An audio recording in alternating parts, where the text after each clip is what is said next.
This is just a 2-second tutorial to talk about how to get your lighting and your color values right and little Photoshop tricks. So first we're going to make a filter to take our painting into black and white color scale. So make a new layer and make it gray, and then put your blending layer to color. And this way you can change it from black and white to color really easily. Now, a color photo that looks right with its lighting and its contrast will look right in black and white, which is how we test that. So right now I'm seeing that I'm going to break this apart into the different layers of foreground, foreground, background.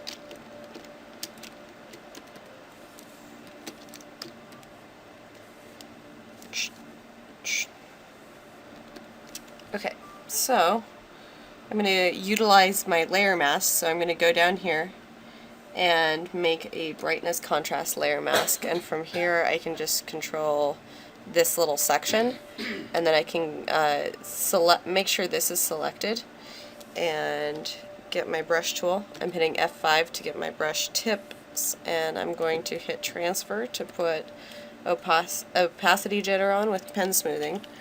And then I'm going to bring down my opacity a little bit and just paint some of this out with black to show you how I can bring it up a little bit and tweak certain areas. We want to get a little bit of refraction going on from sunlight here maybe. I'm going to bring down my brightness a ton so we can get that sharp. Bring this up a little bit so I just hit X, which switched my color from black to white, so now I'm painting in some darker values. Let's get some contrast going on in there. You want all this to be pretty readable. Okay, so now I'm going to work on the rest of that. So marquee and then Shift L for Lasso Tool.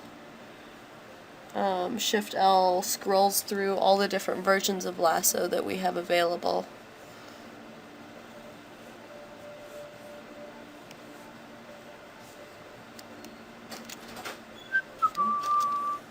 And now I'm going to show you levels. So bringing this up will lower your blacks. Bringing this down along this curve will brighten your whites. And then changing the middle ground will do the midway. So you can get a little bit more of an intricate curve going on there. So again, I'm going to do this. Bring it up really high and then make sure my alpha is selected.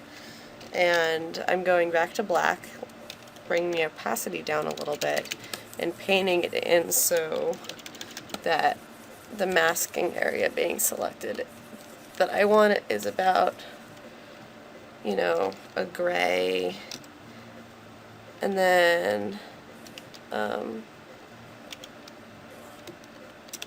oops, I just hit Alt and clicked on that to get what it looks like, and now I'm selecting that again. Alt click to get out of it, and now I've got white selected, so now I'm painting in some lights. Let's get some white going on up in there as if sunlight is fading through.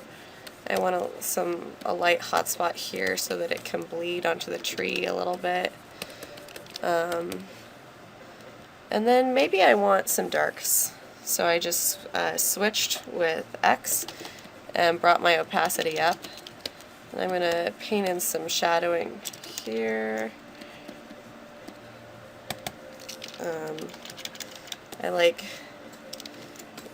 fading my colors a little bit. Well, let's maybe throw some dappled stuff into the background. There we go.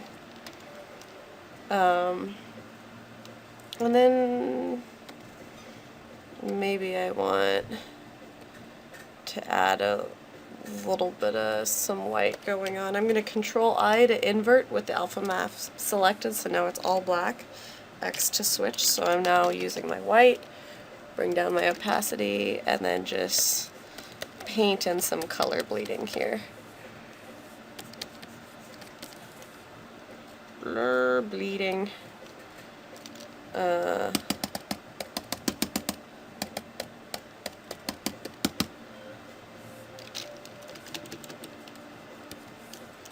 So now when we take our black and white filter off,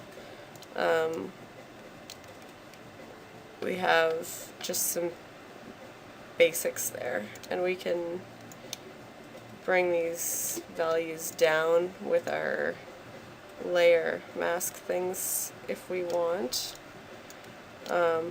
Overall, I like the difference a little more, but I'm going to bring the whole thing down a little bit.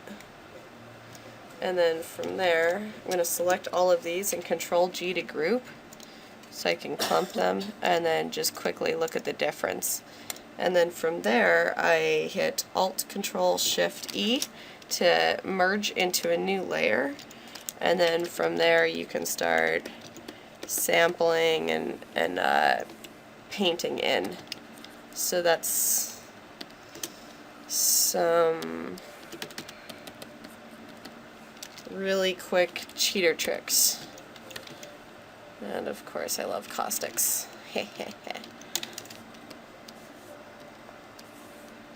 Just for getting some color samples.